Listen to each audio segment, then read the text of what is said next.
Chris Setti is the CEO of the Greater Peoria Economic Development Council. And today, for reasons I'm not quite sure, he's wearing a hard hat and big old boots. He's got big old boots on today. Steel-toed guy. I'm guessing we're going construction. Well, yeah, I never will be mistaken for somebody with a very hard job. I have these very soft hands built for desk work. I was telling Danny earlier when we knew we were going to talk construction with you today. Did you? I miss wearing steel-toed boots. When I worked for my father's company, I used to wear those.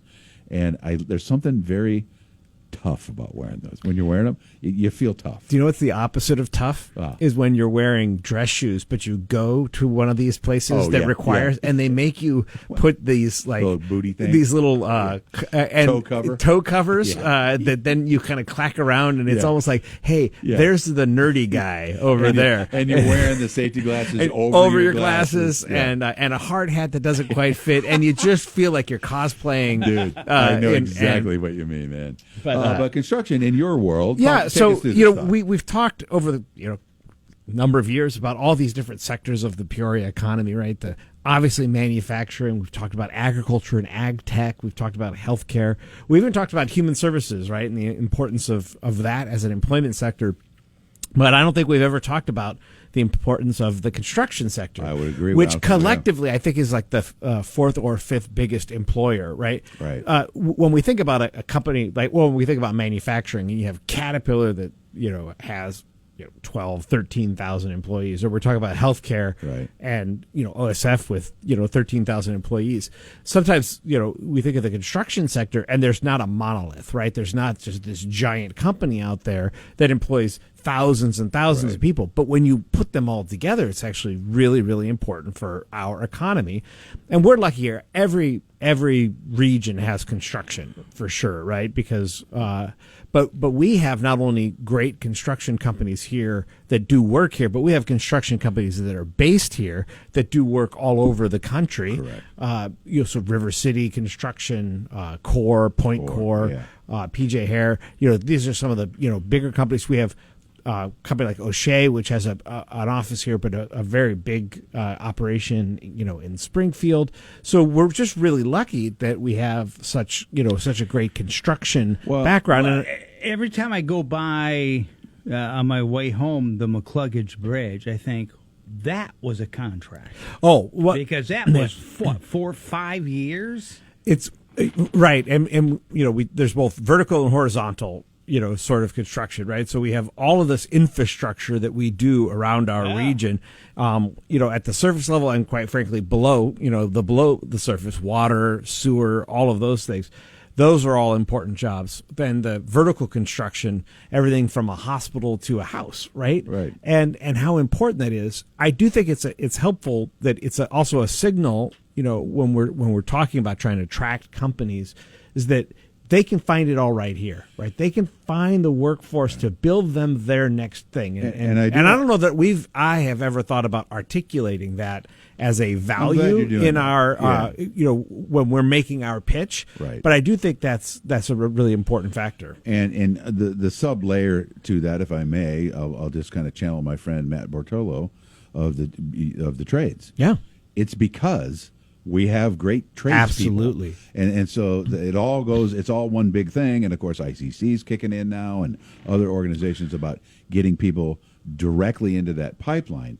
But those construction companies aren't successful to the degree they are without those men and women who know how to do the job. Right? Absolutely. And it is on the workforce side, it's an amazing career that God. you can have, right?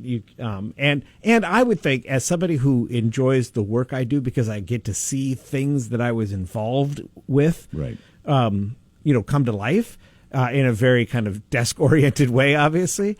I would think I would take a lot of pride if I were a local carpenter or electrician, and you get to see, I worked on that project. That would be I would be really, unbelievable. Really and we've got the housing going to be at Expo Gardens and in Washington. Those are two substantial subdivisions that will be going. Everything. I mean, everything needs to get built, right? And so I think that's what's important. And I think sometimes when we talk about job creation, the the jobs that come from the construction side of any project are discounted. And so, I mean, we've been hearing this with the data center argument, I was going right? to bring that up. Yeah. Oh, well, those jobs are just temporary. Well, yes. But I had a friend, Marty Helfers, who used to be with West Central Building Trades. Says, I made an entire career off of one temporary job after the next. That's the way construction works. We don't think of doctors as temporary jobs. They move from one patient to the next. Yeah. So these are real jobs, and they are incredibly, I wouldn't say incredibly well-paying jobs. They are good-paying jobs with a really good base, and you also good health insurance. Sure. If you're in a union, good pension system, and it's important work that's being done. Yeah, this happened maybe 2, 3, 4 months ago. I can't remember.